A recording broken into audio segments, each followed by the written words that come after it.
नमस्कार, आप देख रहे हैं एसटीवी न्यूज। मैं हूं रणधीर कुमार। उत्तर बिहार की प्रमुख खबरों की शुरुआत में डालते हैं आज की सुर्खियों पर एक नजर।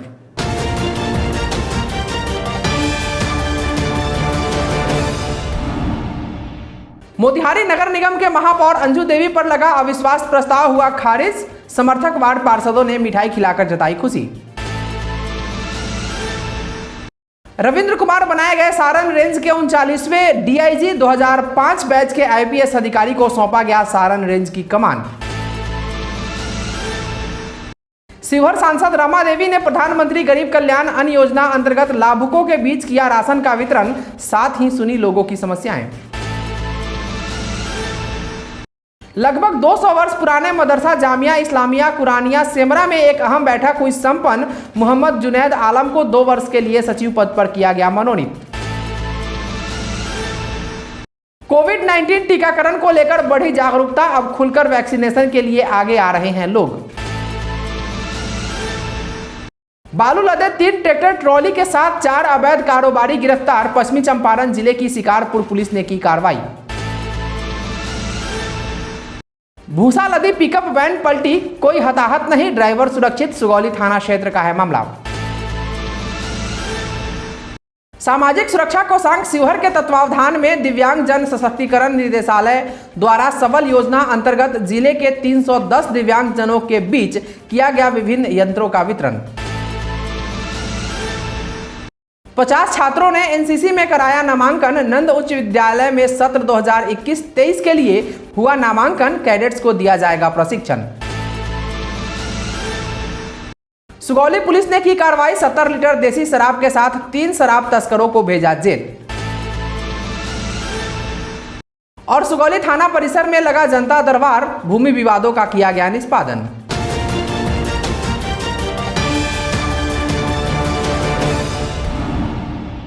मोतिहारी नगर निगम के महापौर अंजू देवी पर लगा अविश्वास प्रस्ताव खारिज हो गया है। इसकी सूचना मिलते ही महापौर के घर पर खुशियां लौट आई और समर्थक वार्ड पार्षद पहुंचे और एक दूसरे को मिठाई खिलाने लगे।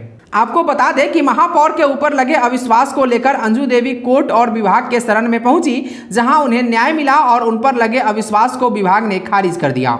बताया जा रहा है कि नगर विकास एक्ट के तहत वैसे नगर परिषद जिसको महज 6 महीने पहले नगर निगम में अपग्रेड किया गया है, वैसे जगह पर 6 माह तक अविश्वास नहीं लगाया जा सकता। और उसी नियम के तहत मोतिहारी नगर निगम के महापौर पर 32 पार्षदों द्वारा लगाए गए अविश्वास को विभाग ने खारिज कर दिया है। सुनिए पत्रकारों से बात करते हुए महापौर अंजू देवी ने क्या कहा। मुझ पर गलत तरीके से लगाए गए अविश्वास प्रस्ताव को विधि सम्मत न होने के कारण सरकार द्वारा खारिज किया गया है।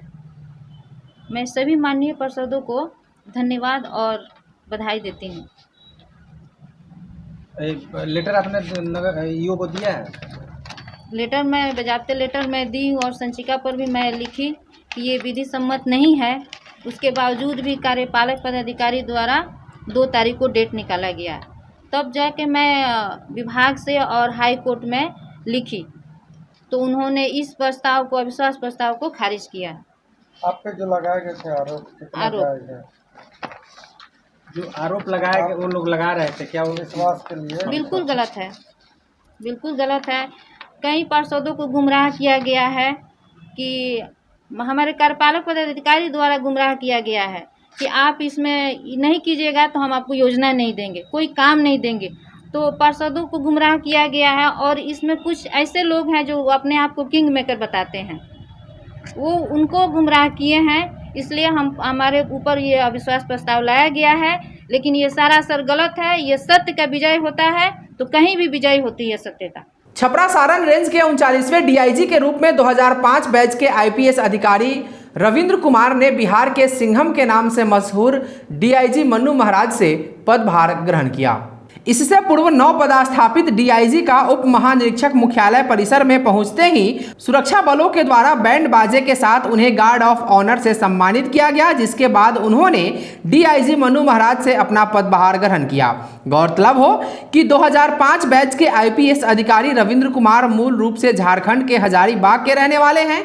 सारण के नए डीआईजी के रूप में उनके सामने कई बड़ी चुनौतियां होंगी, जिनमें सारण में अवैध बालू खनन, परिवहन व भंडारण के साथ शराब पर पूरी तरह से प्रतिबंध तथा यातायात व्यवस्था को बेहतर बनाए जाने के साथ सारण, सिवान, गोपालगंज में आपराधिक घटनाओं पर अंकुश लगाए जाने की चुनौतियां सामने होगी।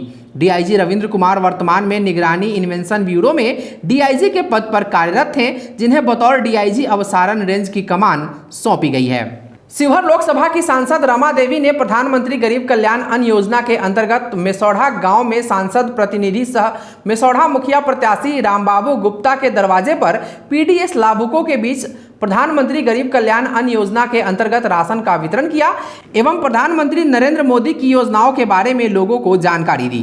वहीं मेसौढ़ा एसएच पर जल जमाव को लेकर बसहिया पुल पर पानी निकासी को लेकर निरीक्षण किया।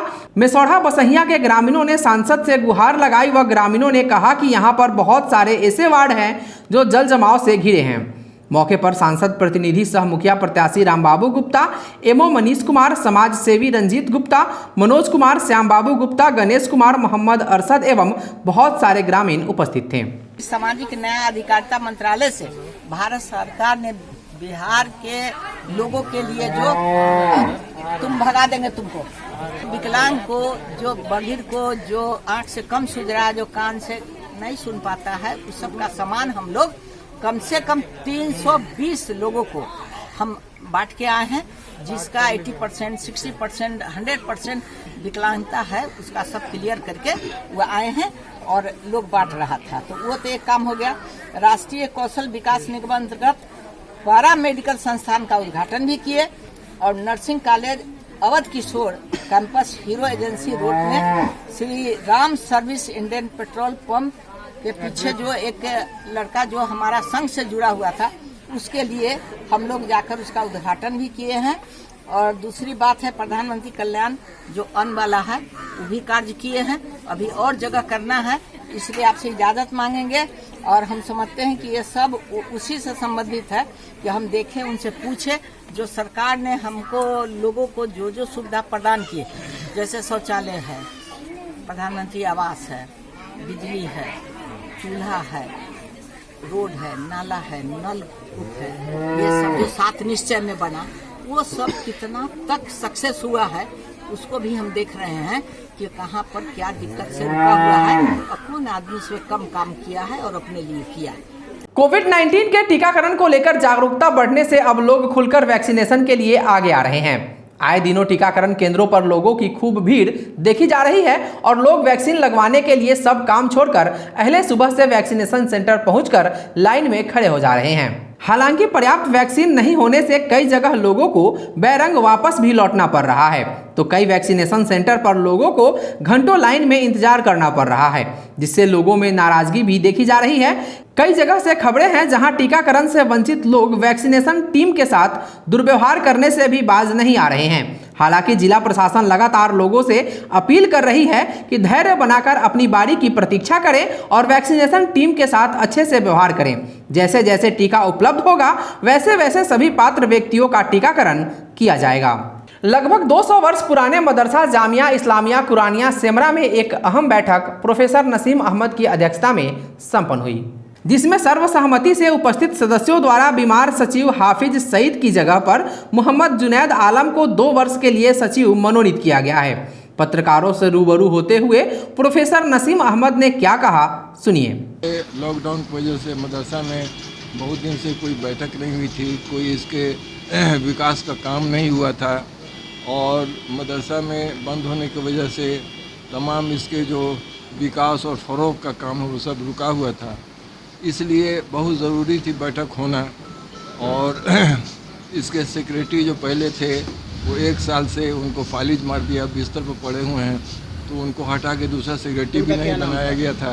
ये सारा काम बाकी था। हाफिज सईद नाम है, बेतिया में रह रहे हैं, फालिज मार दिया, 1 साल से बिस्तर से उठ नहीं सकते। तो बहुत नुकसान हो रहा था मदरसा का। ये बहुत बड़ा मदरसा है, पूरे हिंदुस्तान में इसकी शोहरत है, इसके नाम में पहले से नियम भी बना हुआ है कि इसका जो प्रोसीडिंग बुक है, इसके जो पेपर्स है, कोई भी पेपर इसके दफ्तर से बाहर नहीं जाएगा। जिसको सदर सेक्रेटरी कोई भी होगा उसको देखना होगा, यहाँ तक कि मिनिस्टर हो, कलेक्टर हो, वो भी आएंगे तो यहाँ देख लेंगे, लेकिन ऑफिस से बाहर नहीं जाएगा। लेकिन हम लोग को आज मालूम हुआ है कि ये जो हमारे ऑफिस के इंचार्ज हैं यहाँ, क्या नाम है उनका, मास्टर जमील अहमद, जो मुंशी सदर मुंशी हैं, इनसे लिख करके दिया और जिसने दिया उसका वो कहता कि हमारा दस्तखत नहीं है। आज सारे कागजात को ज़रूरी है, प्रोसीडिंग बुक है, उसमें बताइए कब का मदरसा है, प्रोसीडिंग बुक एकदम पुराना है, उसका क्या क्या कार्रवाई हुई, क्या क्या हुआ, कौन कौन ज़मीन है, कैसे इसमें रजिस्ट्री है, क्या सब उसमें रिकॉर्ड में है, समझा। उसको भी दोनों को दे दिया। सॉफ्ट पेपर मदरसा कब तक लाएगी, क्या जगह पर कार्रवाई होगी? अब तुरंत कार्रवाई होगी। आज तो नाजिम हम लोग बदला है, सेक्रेटरी को बदला है हम लोग, इन्होंने कहा है कि हम तुरंत कार्रवाई करेंगे और इन्होंने 15 दिन का वक्त मारा है। 15 दिन में ये सब काम करेंगे, उसमें जैसा होगा हम लोग को रिपोर्ट देंगे, हम लोग उस पर कार्रवाई करेंगे। वहीं प्राचार्य कारी वसीर अहमद ने बताया, तकरीबन 200 साल से पहले से उस वक्त से ये मदरसा पूरी मेहनत के साथ काम कर रहा है और अच्छा काम कर रहा है। इसके पढ़ने वाले लोग पूरे हिंदुस्तान ही में नहीं बल्कि हिंदुस्तान के बाहर भी हैं, जिसकी वजह से इसकी बड़ी शोहरत है, मकबूलियत है। अब तक जो इसके सदर आए, नाजिम आए, काम करते रहे। उसके बाद हाफिज़ सईद साहब के बारे में आपने सुना कि नाजिम थे, इससे पहले बीमार पड़ गए, अपने से फ़ैसला लेना उनके लिए मुश्किल हो गया, इसकी वजह से ये सब खराबियां आ गई और मदरसे की बदनामी बहुत ज़्यादा हुई। मीटिंग बिल्कुल शांतिपूर्वक हुई, किसी तरह की कोई बात नहीं हुई। उसमें मुझको नाजिम के पद पर रखा गया 2 साल के लिए, चूँकि जो मुद्दत है अभी 5 साल की मुद्दत होती है, 2 साल की मुद्दत बाकी है। 2 साल के लिए मुझको नाजिम बनाया गया है। मैं तो कोशिश करूँगा इंशाअल्लाह कि इस इदारे का नाम जो पहले से रोशन है और रोशन हो, इसका काम अच्छा से अच्छा हो और इसमें जो काम लॉकडाउन की वजह से या उनकी अलालत की बीमारी की वजह से जो रुका हुआ है उस काम को किया जाए और इसके सिलसिले में जो लोगों की बदगुमानी है उसको दूर किया जाए। जबकि ये अच्छा मदरसा है, इसकी मालियात भी अच्छी है, इसमें किसी तरह का गबन की कोई बात नहीं है। 200 साल में अब तक किसी पर गबन का इल्ज़ाम नहीं लगा। ये मौजूदा दौर में ये लगा है। उसकी तहक़ीक़ के सिलसिले में कमेटी बना दी गई है और कमेटी इंशाअल्लाह उसकी तहक़ीक़ करके अगली मीटिंग में उसकी रिपोर्ट पेश करेगी। कब से तो नहीं, आज चूँकि मदरसे का जो रजिस्टर है उसको मांगा गया है तो मालूम हुआ कि गायब है। कितने दिनों से है आपको मालूम है? नहीं, कितने दिनों से नहीं, इससे पहले मैंने मुंशी से पूछा था कि बग़ैर इजाज़त क्यों दिया, तो उसने कहा कि मैं नाजिम के मातहत हूँ, उन्होंने मांगा, मैंने दिया। हालांकि वो उन्होंने मांगा, हमने दिया, ये गलत है, इसलिए कि दस्तूर के ख़िलाफ़ है। मदरसे का कोई कागज़ मदरसे के ऑफिस में रहना है और वो मंगा लिए हैं, वो मुजरिम है। पश्चिमी चंपारण जिला अंतर्गत शिकारपुर पुलिस द्वारा बालू लदे 3 ट्रैक्टर ट्रॉली के साथ 4 अवैध कारोबारी को गिरफ्तार किया गया है। गौरतलब हो कि बिहार सरकार के द्वारा खनन पर रोक लगाने के बावजूद भी खनन माफियाओं के द्वारा बेखौफ कारोबार किया जा रहा है। इसी क्रम में शुक्रवार की सुबह शिकारपुर पुलिस ने सूचना के आधार पर छापेमारी करते हुए बालू लदे 3 ट्रैक्टर ट्रॉली को जब्त किया है। इसके साथ 4 अवैध कारोबारी भी हिरासत में लिया गया है, जिसकी पहचान नगर के वार्ड संख्या 23 निवासी संजीव रंजन उम्र 28 वर्ष पिता भुअर राम, हरदिया वार्ड संख्या 20 निवासी राम जिनीश कुमार पिता संतोष राय, धूमनगर पंचायत के वार्ड संख्या 2 निवासी और नियाजुल खां पिता स्वर्गीय शहाबुद्दीन खान एवं वार्ड संख्या 4 निवासी भोला चौधरी पिता मोहन चौधरी के रूप में की गई है। मामले में प्रशिक्षु डीएसपी सह शिकारपुर थाना अध्यक्ष सद्दाम हुसैन ने इस संबंध में विस्तृत जानकारी देते हुए बताया कि मामला दर्ज कर अवैध कारोबारियों को न्यायिक हिरासत में भेजा जा रहा है। सुगौली स्थित नंद उच्चतर माध्यमिक स्कूल में 50 छात्रों ने एनसीसी में नामांकन कराया है। जानकारी के अनुसार मुजफ्फरपुर ग्रुप के अंतर्गत 25 बिहार बटालियन एनसीसी के commanding officer colonel Praveen Dev के निर्देश में NCC second officer Manoj Kumar Bharati की उपस्थिति व सूबेदार मेजर मिथिलेश कुमार द्वारा नंद उच्च विद्यालय में सत्र 2021-23 के लिए कोरोना प्रोटोकॉल को ध्यान में रखते हुए 50 कैडेटों का नामांकन किया गया है। इस दौरान श्री भारती ने कहा कि नामांकित कैडेटों को एनसीसी के बारे में विस्तृत जानकारी देते हुए प्रशिक्षित किया जाएगा। एनसीसी के कमांडिंग ऑफिसर कर्नल प्रवीण देव ने कहा कि कोरोना के कारण सभी स्कूल बंद थे, जिससे हम लोगों का कार्यक्रम प्रभावित था, लेकिन अब स्कूल खुल गई है और हम लोगों के पास एनसीसी के लिए जो सीट खाली था उसे पूरा किया जा रहा है। सुनिए क्या कहा एनसीसी के कमांडिंग ऑफिसर कर्नल प्रवीण देव ने। अभी हम लोग जो हैं 25 बिहार बटालियन एनसीसी मोतिहारी से आ रहे हैं। पिछले 1.5-2 साल में कोविड की जो वजह से पूरा विश्व जो है थोड़ा ठहरा हुआ था, तो अभी कुछ वापस लाइन पे आ रहा है। सुगौली पुलिस ने छापेमारी कर 70 लीटर देसी शराब, 2 बाइक के साथ 3 शराब तस्करों को गिरफ्तार कर जेल भेज दिया है। जानकारी के अनुसार थाना अध्यक्ष विवेक कुमार जायसवाल को गुप्त सूचना मिली थी कि शराब धंधेबाज थाना क्षेत्र के कड़मावा रघुनाथपुर पंचायत के लेदीहार चौक पर देसी शराब की खेप को लेकर बिक्री के लिए आ रहा है। सूचना मिलते ही थाना अध्यक्ष पुलिस बल के साथ लेदीहार चौक पहुंचे। पुलिस को देख बाइक सवार तस्कर भागने के फिराक में था, तभी थाना अध्यक्ष ने 2 बाइक पर सवार 3 तस्करों को धर दबोचा। बाइक जांच करने पर 70 लीटर देसी शराब बरामद की गई। तीनों तस्करों को पुलिस ने गिरफ्तार कर लिया है और दोनों बाइक को जब्त कर लिया है।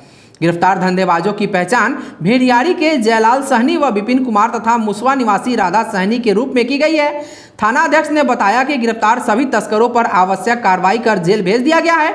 उन्होंने बताया कि शराब धंधेबाजों के खिलाफ पुलिस लगातार छापेमारी कर रही है। सुगौली थाना परिसर में शनिवार को अंचलाधिकारी धर्मेंद्र कुमार गुप्ता की अध्यक्षता में जनता दरबार का आयोजन किया गया। यहां प्रखंड के अलग अलग जगहों से अपनी अपनी समस्याओं को लेकर फरियादी पहुंचे थे, जहां अधिकारियों ने फरियादियों की समस्याओं को सुना। जहां सबसे अधिक मामले भूमि विवाद को लेकर जनता दरबार में आए। इस दौरान लोगों की समस्याओं को गंभीरता से लेते हुए थाना अध्यक्ष विवेक कुमार जायसवाल ने त्वरित कार्रवाई करते हुए 3 मामलों का ऑन द स्पॉट निपटारा कर दिया।